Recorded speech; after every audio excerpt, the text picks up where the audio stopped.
You might have seen her on TikTok. You might have seen her on Forbes. You might have even seen her on Shark Tank. Hi, Sharks. She is often imitated, never duplicated. The one, the only, Charlotte Trecartin is our special guest today here at Sip and Paint. So if you're an entrepreneur, this one is for you. This is how you get the chance to learn to grow your business from scratch all the way up to a $10 million business. So, you ready to rock today? Let's do this. Let's go. So Kimmy's gonna be our lovely instructor. We're gonna do this in 15-minute segments. So first 15 minutes, you get the chance to do it the normal way. Second 15 minutes, we're gonna go opposite hand. Third 15 minutes, we're gonna flip it upside down. And then the last 15 minutes, we're gonna make it to where it's just purely finger painting. So that's what we're striving for today.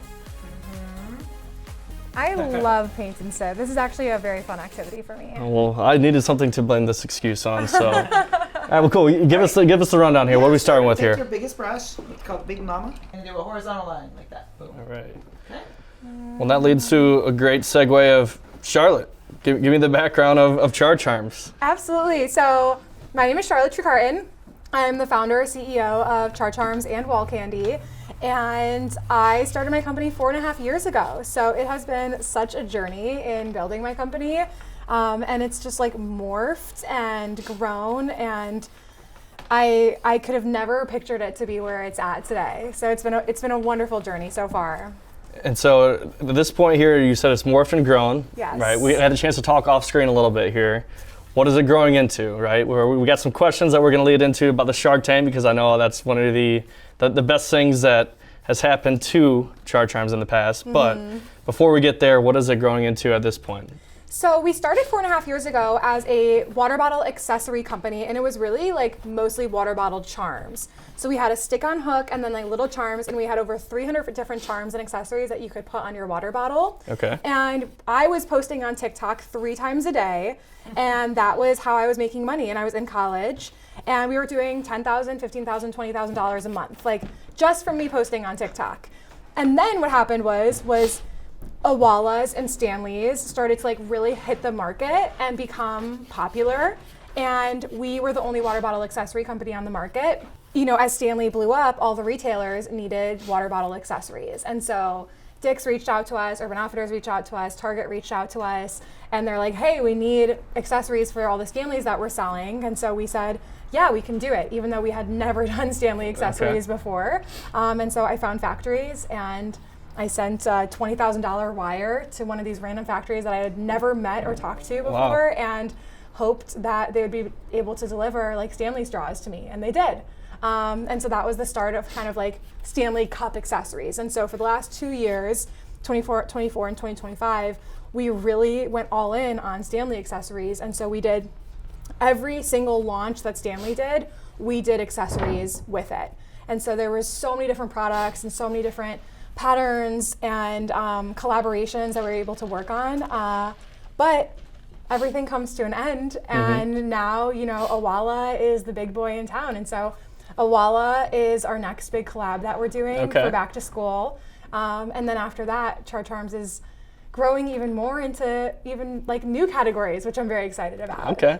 Well, let's unpack that a little bit here. So we're gonna go back to when you were talking about the suppliers right here. So and first of all, props to you for just making that wire. That's quite the confidence there. How did you go about actually finding your suppliers?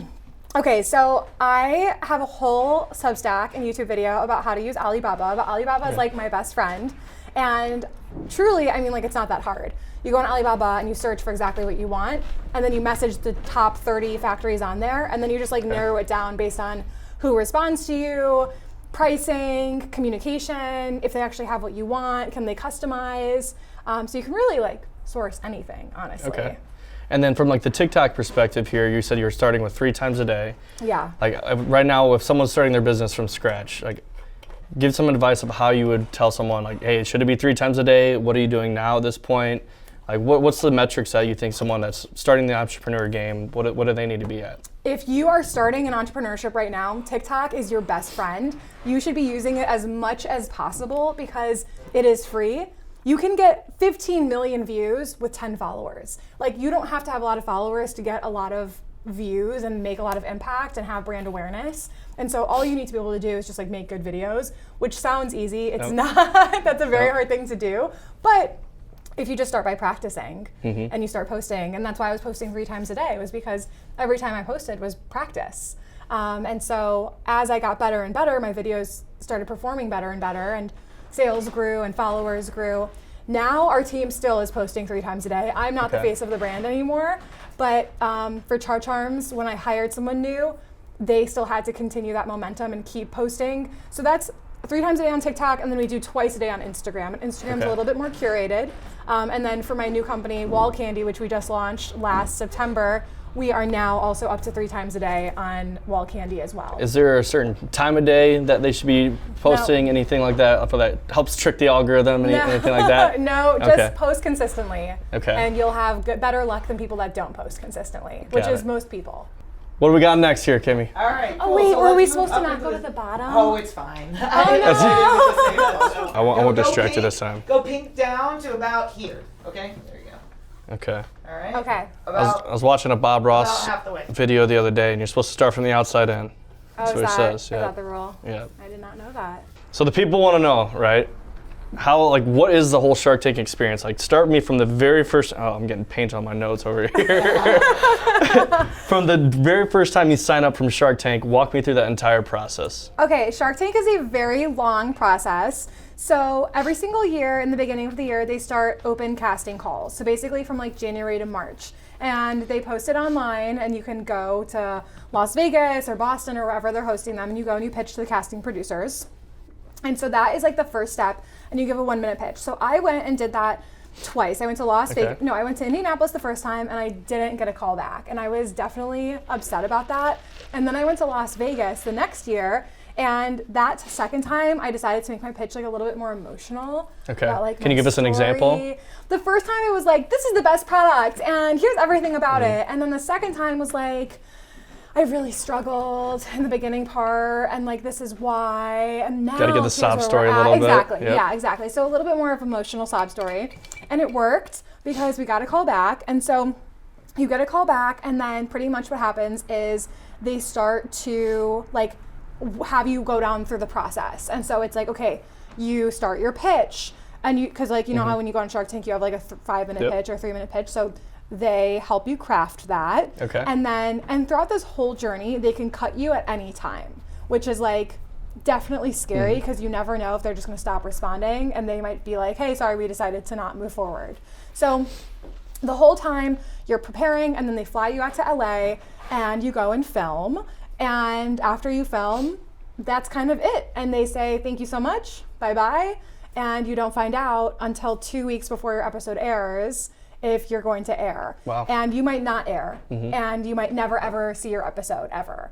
And so I filmed in June 2024, and then we aired January 2025. So I had to wait like 6 or 7 months. And my whole family was like, what, every week is like, oh, have you heard back from Shark Tank? I'm like, guys, like, no, like, just like give it a rest. I don't know.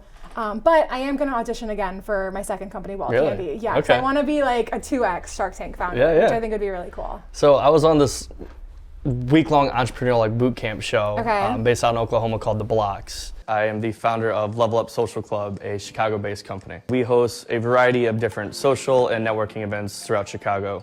So getting to see like somehow how the behind the scenes works with just like the camera aspect, where you walk in, you got to stand there, you got to make sure all the camera operators are ready to go. Like, is that similar to how it was at Shark Tank? Like when you're standing there on the X, getting ready to pitch to sharks, how long are you actually standing there for? And, like walking down the tunnel, like what does all of that look like? It's exactly what you just mentioned. Like you walk down and then you stand for like 30 seconds, and then they go, and then you give your pitch, and then like the whole thing is real. I was on for like 37 minutes, and then they cut it down to 7 minutes. Okay. So they did cut a lot, but I think they portrayed me in a very good manner. They so did. I'm very happy about how they went about editing, because they can edit it to make you look like an idiot. Yeah.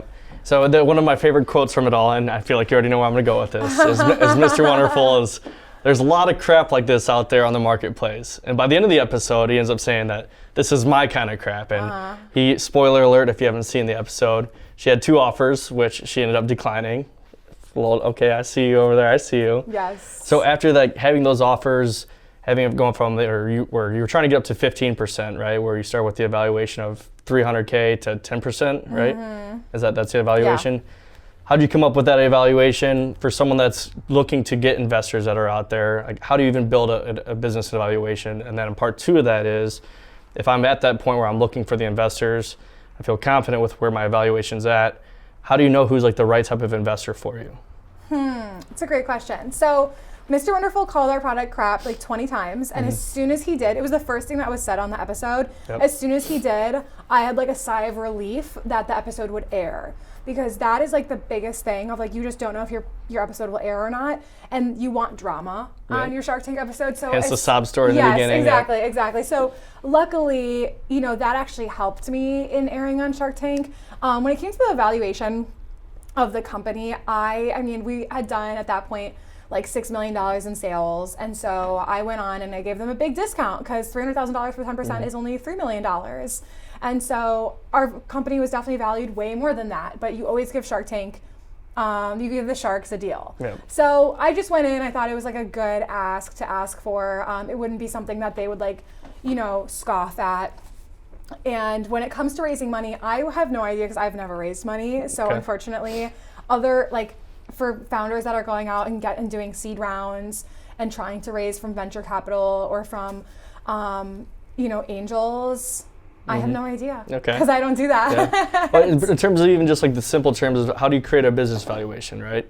So like someone that has been in business for 5 years, 10 years, whatever it may be, like there's a couple different variations where I've heard of, but can you give like a simple explanation or a simple formula or anything like that of how to build a business valuation? Sure, I'll try my best. So at least how I would value my business is so you have your revenue and then you have your profit. I will usually take my profit, and multiples change for every industry. So for a company like ours that's in retail that does hardline accessories, we can expect anywhere from a 5 to 10x multiple on profits. And so let's say our profit last year was $10 million.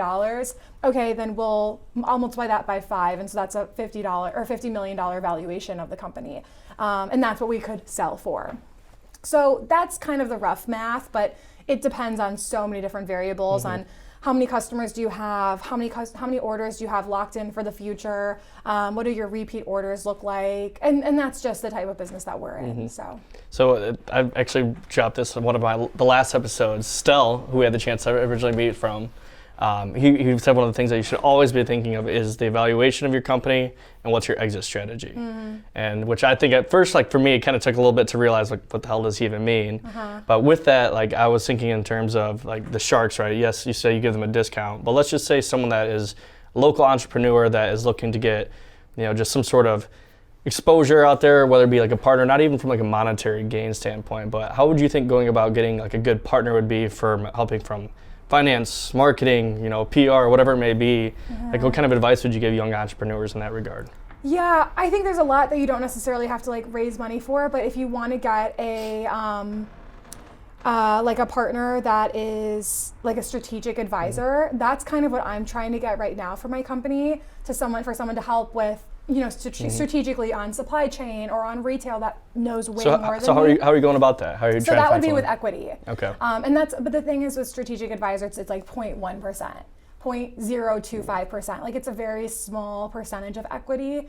And so it's a little bit different than if you're going out and like raising capital for your business. I don't think any young entrepreneurs should go out and try to raise money unless they're building tech or SaaS. And those are like that's also a hot take. Yeah. But if you're building a product or you're going to have an agency, you should try to build it on your own first and prove product market fit.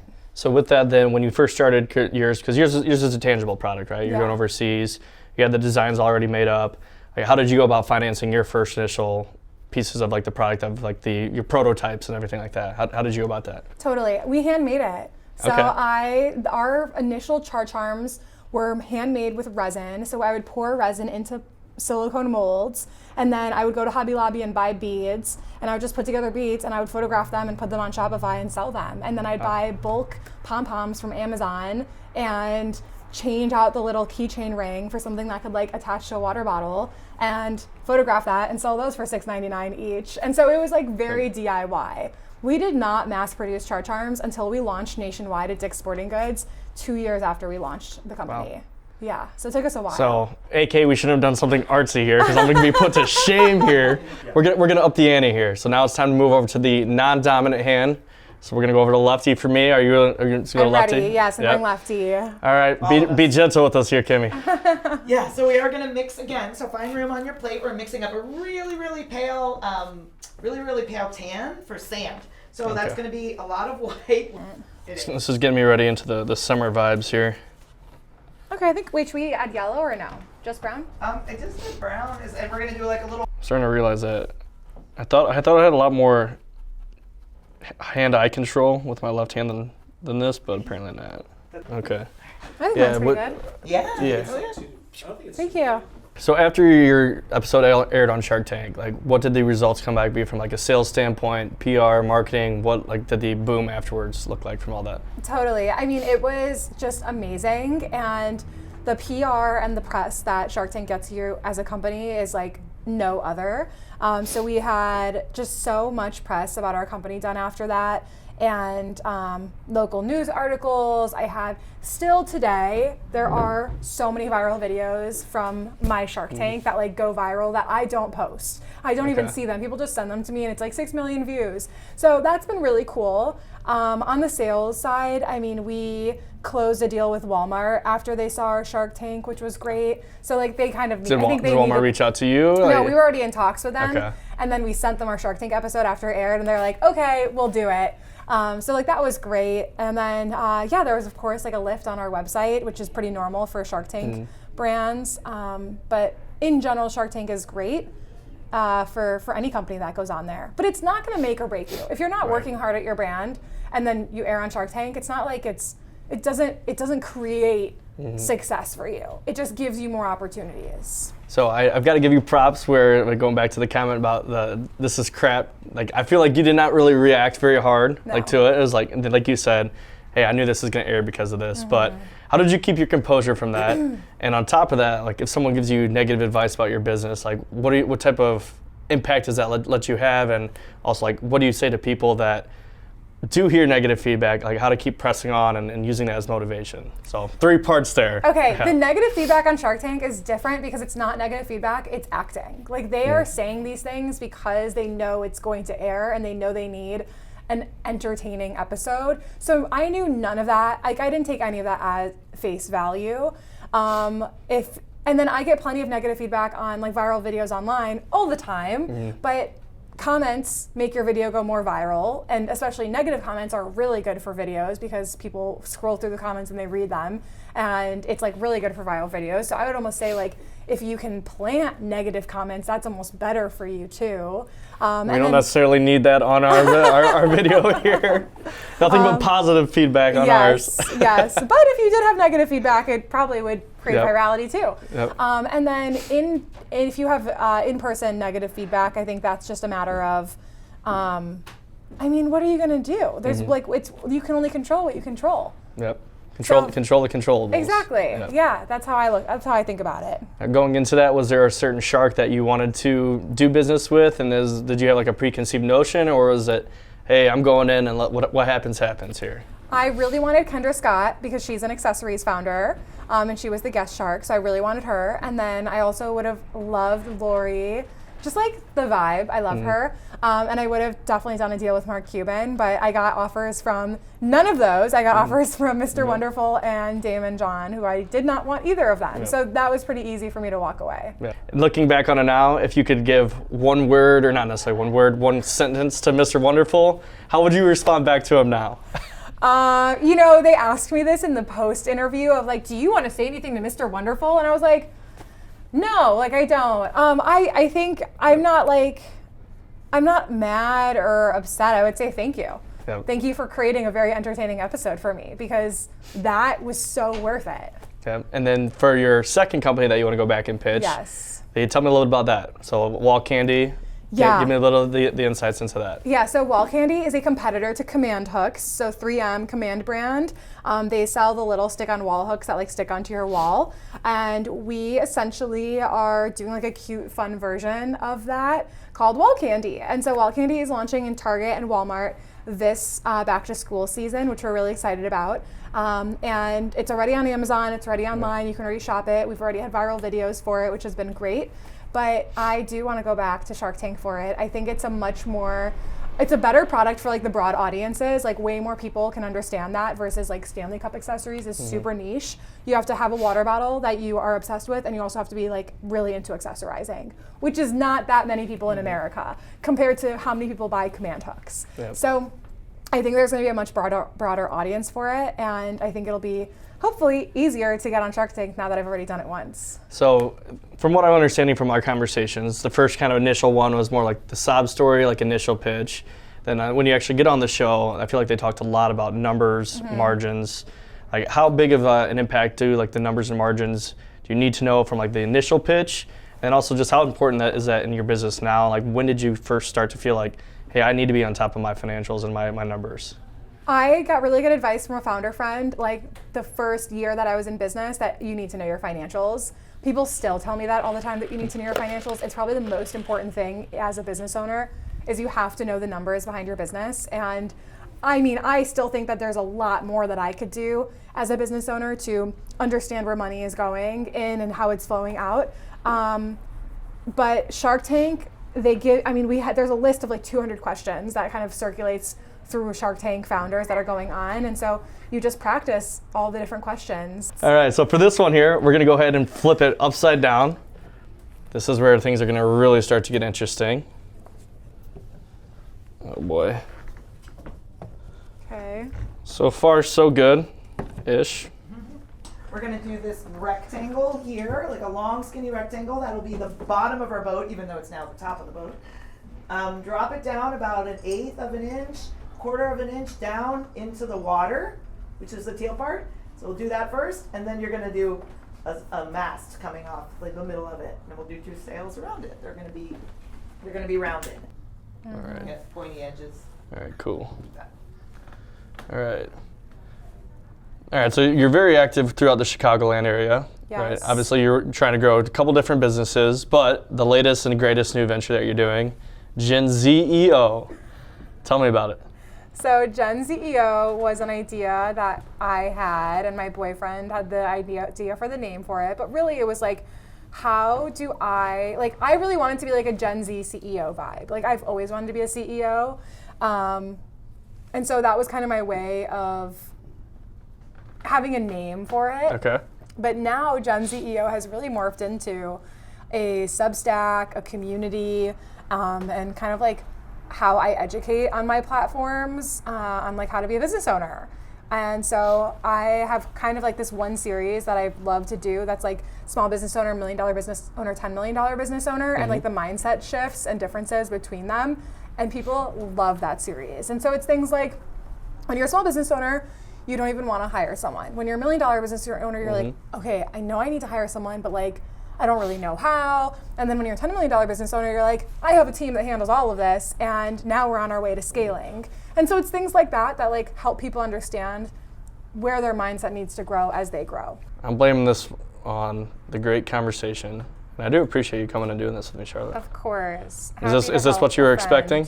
Yes, actually, exactly what I was expecting. All right, we did a good enough When job you with said, instructing about it. So the third company that we were talking about kind of left us hanging here. So what's that one? Okay, so Char Charms is going to be making a really big pivot this year. And yes, we've been known for hydration accessories, but later this year, after our massive Awala accessory launch, we will be launching a huge line and doing a rebrand of luggage accessories. Okay. So there hasn't really been a brand that like goes all in on the accessorization of luggage. And so I mean like passport holders, luggage tags, stickers, luggage charms. And so we're really excited to take on that market. we will be launching a line in Target in coinciding with this. Okay.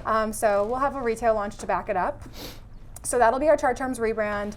And then we also have a new line called Hosted by CC. So CC is short for Char Charms, and it is an elevated line of home accessories also launching in Target this year. And so these are things like hosting accessories. So it's like cocktail napkins, drink charms, stirrers, cocktail picks. We're doing like cute serving spoons, cheese knives, wine bags, like all the things that I want Okay. when I'm hosting a party. Sure. So yeah, we have a lot of new product expansion happening, and no one knows about it. It's basically a secret. Oh, you So- heard it here first. Yes, if You you heard it watch here this first. video, Yeah, I love that. you know first before anyone else, which is really exciting. So with all this going on, like how do you balance it? Like how do you keep your mind straight, staying sane, like finding the time for all this? Like that's a lot on your plate right there. I have a really good team that crushes, and I trust them on their product development, supply chain, and operations side.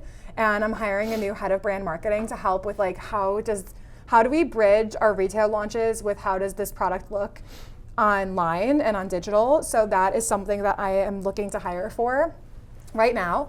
But really, I work 9 to 5 every single day, and then I work when I get home every day, and then I work on the weekends. So I feel like I have a very balanced life. But I work out every day, I read.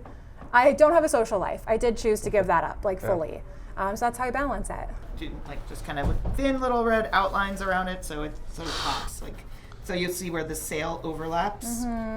Yeah, where they overlap, and you. Oh can my kind of God. Out the edges, whatever you need to. I don't even want to see yours. Oh boy. Yikes. All right. Light hand, spike, nice and light. Little touch, Yikes. definitely on the mast in the middle. This is why I got Okay. a B in art appreciation. All right. Are we flipping back over now? All right, for this last little piece, we are gonna switch it back over, and we are gonna get crafty with the phalanges. Mine looks like a sailboat, so I'm happy with mine. All right, Kim, take it away. Fingers now. All right. Yeah, So purely fingers. Okay. Yeah, so it's supposed to be thin palm fronds, but they're going to be a little thicker because our fingers are thicker. So let's mix up somewhere on your palette yellow and green. Oh my god. Yeah. So we're making like a Kelly green, chartreusey color. I'm using my pinky finger, but you all use whichever finger you prefer. I don't recommend a thumb. All right, and then you're going to come in from the top right corner. This will be kind of like the longest one. You're going to swoosh in. Whoop. Oh, that's a beautiful green. Yeah. I got that part right at least. Good. Here we From go. the left, there's Oh my another one. god. Whoop. I should have done this with my main finger. Kind of go. Yeah, you can switch fingers anytime you want. I don't know how we're going to do all these little leaves, but it's an experiment. Maybe we should make them non-palm trees.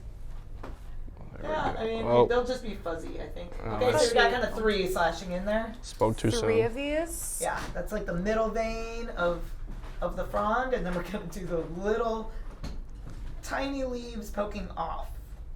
So, and How's they this? all round, watch this real quick. They kind of like round down to a point. Oh, Super sheesh. fuzzy. Boop. And then the top, same thing. Yeah, I don't know. God. I don't know. Pinky was not probably the best bet for me to go with there. Yeah, just same. figured it's But the now that I'm smallest. committed to the Yeah. pinky, I can't go, you know what, F it. Yeah. We're gonna go with the rest of the fingers. Yeah. I think that's easiest. There you go. Oh, this is not too Not bad. terrible, right? It's hazy. No. Okay. Oh boy. So you're arcing on the top, little flicks. You're arcing on the bottom, and ultimately it comes to sort of a point. No such thing as mistakes, just happy accidents. Tell me about your list that you we're talking a little bit off camera here. There's a couple of things that you want to knock off your bucket list. What are they? Sure. So people always ask me like why I wanted to be on Shark Tank, and really it was one of those things that like I just had to achieve as an entrepreneur. And so I have a list of things that I really, really want to achieve. One of them was Shark Tank. Another was Forbes 30 Under 30. And then I want to be on the cover of Forbes or Fortune magazine or like one of those big magazines, as well as I want to be on the EY Entrepreneur of the Year award list. but the main one, the one that's like all of America, Overarching. because they have a lot of EY Entrepreneur of the Year awards. So yeah, that's kind of what I have my heart set on. And then I really want to have my own company headquarters, like with like Char brands on it. Yeah. I can just like picture it. I love that. Would Yeah. you be out in the suburbs, out in Arlington Heights, keep it where you are? Would you stay in Illinois? Where would that be? Probably in the suburbs, because it'd probably be, you know, half of it or more than half of it would be warehouse space for all the products. Sure. So that's my dream. I think probably like Elk Grove Village is a really good spot for it. Okay. But I also want to move to Austin. So we'll see if I move to Austin or not. Why Austin? It's a very young, active city, and like it's growing so fast, and there's so many founders there. And I don't know, like growing up in Chicago, I'd love to like try living in another spot. Okay. Yeah. Well, I'm gonna put you on we're calling the Sassetti Benefits Hot Seat, all right? So we got Maybe 3. call this the Bob Ross hot seat. Yeah, right? Bob Ross Hot Seat, sponsored by Sassetti Benefits. I got 3 questions. You gotta be straight to the point. Don't overthink it, okay? Like one-word answers? Doesn't have to be one-word answers. Okay. But first one, you must accept an offer from Mr. Wonderful or Damon. Which one would you choose if it's the same exact offer? Mr. Wonderful. Okay, now why? I feel like Damon is like not relevant to society at all. Okay. In terms of like what he does. Got it. Mr. Wonderful at least is like, you know, up and Yep. doing things and around. Okay. All right. So if you could only promote on your brand on Instagram or TikTok for all of your companies, which one would it be? TikTok. Okay. If you could only promote on just TikTok, one of your brands, which one would it be? Ooh, Wallcandy. It's kind of like choosing your favorite child at this Yes, point. But Wallcandy, because I think it has the most like broad person. Char Charms is very retail, and it Okay. can live on its own in retail. I think Wallcandy would benefit from having a lot of TikTok. and then the last one, which I'm very intrigued to hear this one. Okay. Everyone has their selling point. If I was to offer you a blank check right now and say, Charlotte, I'm taking your company, how much would you want it to be for? Char Charms? All of Char Charms, whether the whole brand, Everything? everything. Wallcandy? Well, actually, we'll do it this way. We'll do it for each individual company. Okay. Wallcandy, I would probably take $5 million right now because Okay. we have like no sales. We're negative. Okay. But there's potential. I wouldn't take less than that. Okay. Char Charms, I'd probably take at least 15, and that's it. Okay. But Char Charms also has so much potential. So Yeah. it's hard because you don't want to take less than what you think. Sure. But I'm also only 26 years old. Right. So if we had a blank check for 20 mil, you would let us take both right now? Yeah. How much you guys got on you? All right. So as you're building Char Charms, you were in college, U of I, right? Yeah. Fighting Illini, ILL. I. So how long were you building Char Charms for, and then like how long would you keep your job, like everything like that, and how long would you recommend people keep their jobs for? Totally. So when I had the idea for Char Charms, COVID had just happened, and so I was at home and I was like nannying, and I was also in college, and then I decided to stay home and not go back to campus. And I decided I was going to nanny for a full another year, and then I realized I wanted like more like real money, and so I went into life insurance sales during my senior year. So my senior year, I rented a office out in Wheeling for $400 a month, and I did full-time school, full-time insurance, and Char Charms. And so I was at the office every single day from like 8 a.m. until 8 p.m. every day. I was grinding, and by the time my senior year was over, we were doing like 20K a month on from posting on TikTok with Char Charms. And so I graduated from U of I with a bachelor's in exercise science and minors in chemistry and business. And I decided I would go all in on Char Charms and see what I could turn it into. And at that point, most of my friends were moving to the city. They had gotten jobs. And so I had to choose to give up that path of like the traditional job route, so that I had to live at home and basically make no money. Well, obviously the 20K a month, which was pretty good, but I wasn't doing anything with that. Like I was Reinvesting in the business. it was all reinvested into the business, which thank God I did, because we ended up needing it later when we launched in retail. And so I think for people out there that have a job and are building a side business, hold onto the job as long as you possibly can. I know several people in my life that can do full-time jobs and run multi-million-dollar businesses, and it is absolutely possible and doable, but like you have to want it. And if you can actually put in that work, outside of your 9-to-5 job, then that's a true entrepreneur. If you start making excuses of, oh, I'm too busy, or but you're not an entrepreneur. You don't want it bad enough. Yeah. Are you ready for the big reveal? Yes, let's do it. So this is it's going to be interesting here. Did you see mine? Oh boy. All right, on the count of 3. Ready? Yeah. 1, 2, 3. Wow, Nice. you put mine to absolute shame here. Well, you crushed that. Yours is good. I felt good until we basically added the sailboat and then the little palm trees up here. No, I think it's great. The color palette I felt I did all right on, but look, I see you over there laughing, Kim. I see you laughing over there. Next time I want to be a little bit more focused when I go through and do it. Yes, that's the excuse. Yeah. Yes. Yeah, but thank you again for doing this with us. Of course. Awesome having this conversation with you. It's been super cool to just watch your journey. I had the chance to meet you, 3-4 years ago, kind of when all this was taking off. So seeing you go from kind of the starting point to Shark Tank superstar over here to now the next Bob Ross. You're the Bob Ross. I don't know about that, but tried to play into the character a little bit. But thank you so much. Yeah, and, of course. I'm excited to see where the rest of the company and the journey goes. Absolutely. Follow me at Charlotte Trecartin and go ahead and find me on LinkedIn. And if you see this, Mom and Dad, I am sorry for embarrassing the family name.